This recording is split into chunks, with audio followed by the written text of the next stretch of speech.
नमस्कार मेरे प्यारे बच्चों, आई होप आप लोग अपने घरों पे स्वस्थ होगे और बहुत ज़्यादा मस्त होगे। मस्ती मस्ती में पढ़ाई मत भूल जाना। आज हम लोग शुरू कर रहे हैं ट्रिग्नोमेट्री। बच्चों, ट्रिग्नोमेट्री आपको पता हो गया होगा कि एक ग्रीक वर्ड है और ये 3 वर्ड से मिलके बना है। ट्रिग्नोमेट्री, ट्राइगोनियोमेट्रॉन। जी हाँ बच्चों, ट्राइगोनियोमेट्रॉन। ट्राई मीन्स होता है 3, गोनिया मीन्स होता है एंगल, मेट्रॉन मीन्स होता है मेज़रमेंट। तो ये एक ऐसा मैथ्स का ब्रांच है जिसमें हम ट्रायंगल के साइड एंगल के बारे में रिलेशन पढ़ते हैं। तो मेरे प्यारे बच्चों, इसकी खोज जो हुई थी ग्रीक में एक मैथमेटिशियन थे, हिपार्चस, 140 BC में इन्होंने की थी। ठीक है, ये कुछ मोटा मोटा इंट्रोडक्शन आपका हो गया ट्रिग्नोमेट्री के बारे में। बच्चों, ट्रिग्नोमेट्री में एंगल जो हम लोग मेज़र करते हैं वो 3 सिस्टम से करते हैं। एक सेक्साजेसिमल सिस्टम और सेंटीसिमल और सर्कुलर सिस्टम। बच्चों, जो मेनली हम लोग पढ़ते हैं, जो हम लोग डिग्री में मेज़रमेंट करते हैं, वो सेक्साजेसिमल सिस्टम होता है। ओके, और सेंटीसिमल जो सिस्टम होता है वो बच्चों उसमें हम लोग ग्रेड में इसको डिग्री में, इसको बच्चों ग्रेड में, ब्रैकेट जो नंबर होते हैं उनके ऊपर डिग्री लगाते हैं, उनके ऊपर ग्रेड लगाते हैं, और जो सर्कुलर सिस्टम होता है बच्चों उनको आगे रेडियन लिख देते हैं। अब ये चीज़ होगी। अब बच्चों, एंगल का जो इनिशियली मेज़रमेंट होता है, अगर कोई बच्चों हमारी इनिशियल लाइन दे रखी है,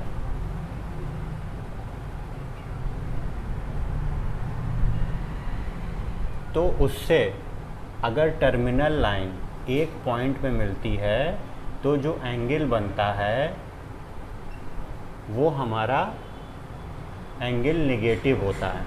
ठीक है, अगर हमारी कोई लाइन गिवन है और उससे हम एंगल का मेज़रमेंट कर रहे हैं वो एंटी क्लॉकवाइज डायरेक्शन में, जैसे ये आपकी लाइन है इनिशियल और ये लाइन है आपकी टर्मिनल, तो ये एंटी क्लॉकवाइज डायरेक्शन में जो मेज़रमेंट होता है वो प्लस होता है।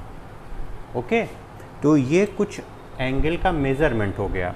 अब बच्चों, सेक्साजेसिमल जो हमारा सिस्टम होता है वो डिग्री में मेज़र करता है, और एक डिग्री होती है अगर इनिशियल लाइन से टर्मिनल इनिशियल लाइन से टर्मिनल लाइन मूव कर जाए 1/360 डिग्री, तो उसको कहते हैं 1 डिग्री। ओके, अब मेरे प्यारे बच्चों, 1 डिग्री को हम लोग 60 मिनट में डिवाइड कर सकते हैं, और 1 मिनट को हम लोग 60 सेकेंड में डिवाइड कर देते हैं। इसी को लेके इसका नाम भी पड़ा है सेक्साजेसिमल सिस्टम। 60 में डिवाइड कर देते हैं। ठीक है बच्चों, फिर उसके बाद आता है आपका सेकेंड सेंटीसिमल सिस्टम। इसमें मेरे प्यारे बच्चों, अगर इनिशियल लाइन होती है और वो टर्मिनल लाइन से कितना रोटेट करती है, 1/400 ग्रेड, तो कहा जाता है ये 1 ग्रेड हुआ। 190, अगर 90 डिग्री कहा जाए तो 90 डिग्री को राइट एंगल भी कहते हैं, और वो बच्चों बराबर होता है 1/100 ग्रेड के। ये रिलेशन हो गया। ठीक है, अब आता है सर्कुलर सिस्टम। इसमें जो एंगल को मेज़र करते हैं उसका यूनिट होता है रेडियन। उसमें क्या होता है, अगर कोई सर्किल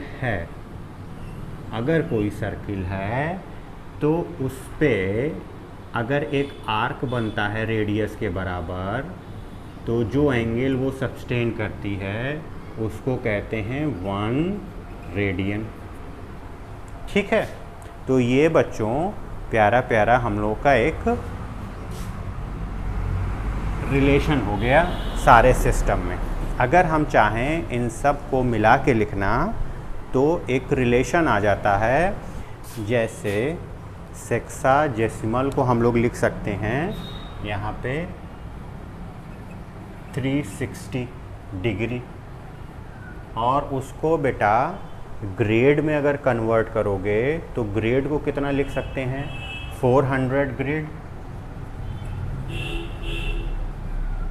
और वही अगर हमको रेडियन में लिखना होगा तो हो जाता है 2 पाई।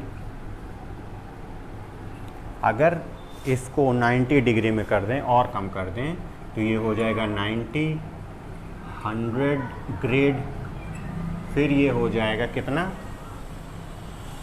Pi upon 4, pi upon 2 grade.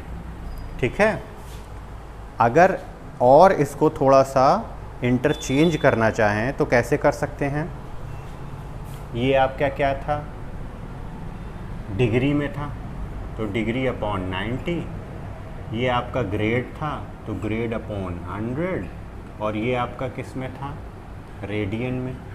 यानी कि रेडियन को आप लोग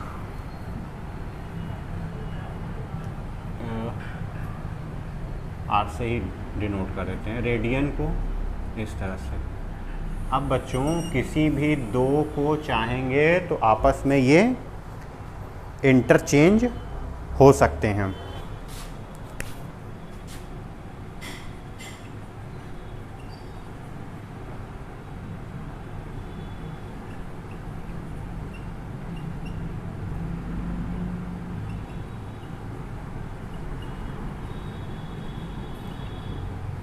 बच्चों अब हमारे पास कोई राइट एंगल ट्रायंगल है, गिवन है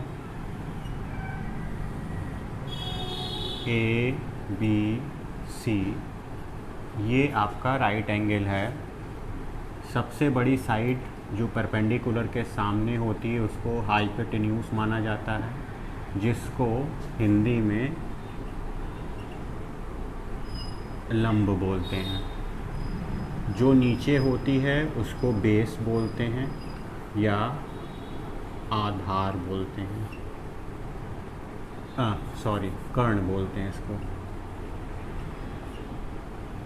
और जो परपेंडिकुलर होती है उसको हम लोग, ठीक है। अब अगर हम यहाँ पे साइन रेशियो लिखें, साइन रेशियो लिखें, अगर ये थीटा था बच्चों, ये एंगल थीटा था, तो sine theta is equal to क्या हो जाएगा, perpendicular upon hypotenuse. Cos theta निकालने की कोशिश करें तो कैसे निकाल सकते हैं, बेस अपॉन हाइपोटेन्यूस। और अगर टैन निकालने बच्चों तो टैन थीटा कैसे निकाल सकते हैं, इसका टैन इज इक्वल टू होता है हमारा साइन अपॉन कॉस। और ये कितना होता है, साइन हमारा कितना था, B upon hypotenuse, B upon hypotenuse. अब इसको अगर कैलकुलेट करेंगे और नीचे वाला पलट जाता है तो ये कितना आ जाएगा बच्चों, परपेंडिकुलर अपॉन बेस। ठीक है, तो tan is equal to perpendicular upon base होता है। फिर साइन का इन्वर्स को कहते हैं कोसेक थीटा, वो साइन को पलट देने पे आता है, वो इन्वर्स ऑफ साइन थीटा होता है। यानी कि ये हो जाएगा hypotenuse upon perpendicular. Sec theta बच्चों होता है 1 अपॉन कॉस का इन्वर्स, यानी कि आप हाइपोटेन्यूस अपॉन बेस कर दोगे तो मिल जाएगा आपको सेक थीटा। टैन का इन्वर्स होता है बच्चों कॉट, कॉट थीटा अगर निकालना होगा तो tan को पलट दो, यानी कि परपेंडिकुलर अपॉन बेस था तो बेस अपॉन परपेंडिकुलर करो। ये कुछ साइन और उसके रेशियो हो गए कि कैसे निकालना है। और मेन आपके बच्चों यही दो हैं, सब इनका डेरिवेशन है। साइन कॉस निकाल लिया, sine is equal to perpendicular upon hypotenuse, cos is equal to base upon hypotenuse, sine is equal to perpendicular upon hypotenuse, cos is equal to base upon hypotenuse. फिर से ध्यान से सुनिएगा, sine is equal to perpendicular upon hypotenuse और cos is equal to base upon hypotenuse. और sine upon cos कर दोगे तो tan निकल जाएगा, साइन का इन्वर्स कर दोगे तो कोसेक निकल जाएगा, अगर कॉस का इन्वर्स कर दोगे तो बच्चों सेक निकल जाएगा, और अगर tan का इन्वर्स कर दोगे तो कॉट निकल जाएगा। तो ये सारे हो गए। हिंदी मीडियम वाले जो थे इसको रटने के लिए क्या करते थे, एक फॉर्मूला होता था,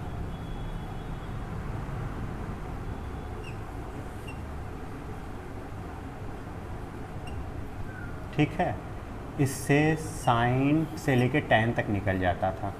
कैसे, ये परपेंडिकुलर L से लंब बटे कर्ण, ठीक है, आधार बटे कर्ण, लंब बटे कर्ण, तो इससे ये साइन देता था, ये कॉस देता था और ये tan देता था। ओके मेरे प्यारे बच्चों, एक क्वेश्चन है, बहुत सिंपल है। इसमें आपको एक राइट एंगल ट्रायंगल दिया है, बी पे राइट एंगल ट्रायंगल है। अगर एंगल नहीं दिया है तो इसको एंगल ए बोलते हैं, ये नहीं दिया है तो एंगल सी बोल सकते हैं। ओके, अब हमको इनका रेशियो निकालना है। कौन कौन सा रेशियो निकालना है, जैसे साइन का, कॉस का, tan का, फिर उसके बाद सेक का, कोसेक का, फिर उसके बाद कॉट का। ए के लिए ये सब अलग होगा बच्चों, बी के लिए ये अलग होगा, क्योंकि ए के सामने हमेशा परपेंडिकुलर ये है, ठीक है, एंगल के सामने हमेशा परपेंडिकुलर एज्यूम किया जाता है। तो ए के लिए सामने परपेंडिकुलर ये है, बेस ये है। अगर हम एंगल सी बोलेंगे, ये सी कर लीजिए, एंगल सी, तो सी के सामने का परपेंडिकुलर ये हो जाएगा और बेस ये हो जाएगा। समझ में आया? ए के सामने का अगर जब एंगल ए निकालेंगे तो ए के सामने का ये परपेंडिकुलर एज्यूम करेंगे, जब हम एंगल सी की बात करेंगे तो सी के सामने का ये परपेंडिकुलर एज्यूम करेंगे, ठीक है, तो ये बेस हो जाएगा। तो आपस में कन्वर्टिबल हो जाते हैं बेस और परपेंडिकुलर एंगल के हिसाब से। तो आइए देखते हैं। अच्छा, एक और हमारे पास गिवन नहीं है हाइपोटेन्यूज, तो कैसे निकालेंगे? राइट एंगल ट्रायंगल है, 4 स्क्वायर 3 स्क्वायर, तो ये कितना हो जाएगा, 16 + 9 25, ये हो जाएगा आपका 5। तो आइए देखते हैं, इसको लिख देते हैं 5। तो साइन निकालेंगे बच्चों, प्यारे बच्चों, यहाँ पे साइन ए एंगल ए को पकड़ेंगे, ए के सामने परपेंडिकुलर है, हमको पता है क्या होता है, परपेंडिकुलर अपॉन हाइपोटेन्यूज। तो परपेंडिकुलर कितना है, 3, हाइपोटेन्यूज 5, साइन हो गया। कॉस ए निकालना होगा तो बेस अपॉन हाइपोटेन्यूज कितना है, बेस अपॉन हाइपोटेन्यूज कितना है, 4/5। फिर tan निकालना है बच्चों, tan ए क्या हो जाएगा, परपेंडिकुलर अपॉन बेस। परपेंडिकुलर कितना था आपका, 3, बेस कितना था, 4। अब ज़रा देखो, साइन का इन्वर्स कितना हो जाएगा, कोसेक ए, वो कितना होगा, 5/3। इन्वर्स होता है उल्टा, कॉस ए सेक ए का इन्वर्स होता है, यानी कि इसको पलट दो, 5/4, ठीक है। फिर tan आता है, tan को अगर पलट देंगे तो कॉट मिल जाएगा, तो कॉट ए को क्या लिख सकते हैं, 4/3, ठीक है, ये हो गया।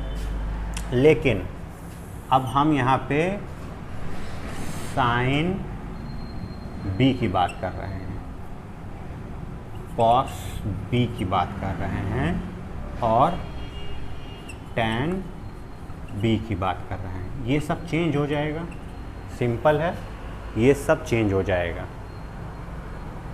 इसमें साइन ए कुछ और था, इसमें साइन बी कुछ और होगा। तो साइन बी निकालने के लिए क्या करेंगे, परपेंडिकुलर अपॉन हाइपोटेन्यूज। अब साइन बी, सॉरी ये सी है सब, बी भी बार बार लिख दे रहे हैं, ये सी सी सी, सी के सामने का ये परपेंडिकुलर हो गया, ए के सामने का ये परपेंडिकुलर था। अगर ये सी के सामने का ये परपेंडिकुलर हो गया बच्चों, तो बेस क्या था, 3 था। तो परपेंडिकुलर हम लिख देते हैं, साइन सी का परपेंडिकुलर कितना है, 4, हाइपोटेन्यूज 5। ओके, बेस इसका कितना होगा, बेस अपॉन हाइपोटेन्यूज, बेस आपका 3 हो जाएगा, हाइपोटेन्यूज 5 था। tan सी निकालना है, tan सी निकालने के लिए क्या हो जाएगा, परपेंडिकुलर, परपेंडिकुलर सी के सामने क्या था, 4 था। और फिर उसके बाद कितना है, बेस, बेस कितना था, 3। अब इसका अगर निकालना हो तो इन्वर्स कर दीजिए, कोसेक सी 5/4, सेक सी, इसको निकालना होगा तो 5/3, और tan का उल्टा cot सी, तो ये कितना हो जाएगा, 3/4। ओके, तो ये थोड़ा सा ध्यान रखिएगा, एंगल के सामने का हमेशा परपेंडिकुलर होगा, रेस्ट बेस होगा, हाइपोटेन्यूज फिक्स रहता है। अब इस एंगल को पकड़ रहे हैं तो इसके सामने का परपेंडिकुलर 4 हो जाएगा, रेस्ट बेस हो जाएगा, हाइपोटेन्यूज फिक्स होगा। ओके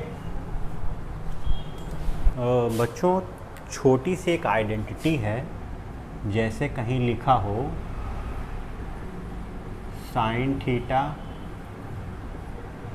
और कोसेक थीटा, ये हमेशा 1 होगा। ओके, अगर सेक थीटा और कॉस थीटा और सेक थीटा लिखा हो तो ये 1 होगा। तीसरा है, अगर कहीं sine cos tan theta cot theta लिखा हो तो ये 1 होगा। ये एक दूसरे में इन्वर्स होते हैं बच्चों। जैसे अगर साइन को लिखना चाहें थीटा को 1/कोसेक थीटा लिख सकते हैं, या कॉस थीटा को चाहें तो वो क्या होगा, 1/सेक थीटा हो जाएगा। अगर हम चाहें tan थीटा को तो 1/cot थीटा हो सकता है। ठीक है बच्चों, ये कुछ मोटी मोटी आइडेंटिटी थी। अगले बार हम लोग एक्सरसाइज पे आएंगे। आई होप कि आपको ये सेशन पसंद आया होगा, समझ में आया होगा। अगर चैनल पे नए हैं तो प्लीज़ सब्सक्राइब कीजिए, खूब ज़्यादा शेयर कीजिए, लाइक कीजिए, और मिलते हैं नेक्स्ट सेशन में एक्सरसाइज के साथ। नमस्ते।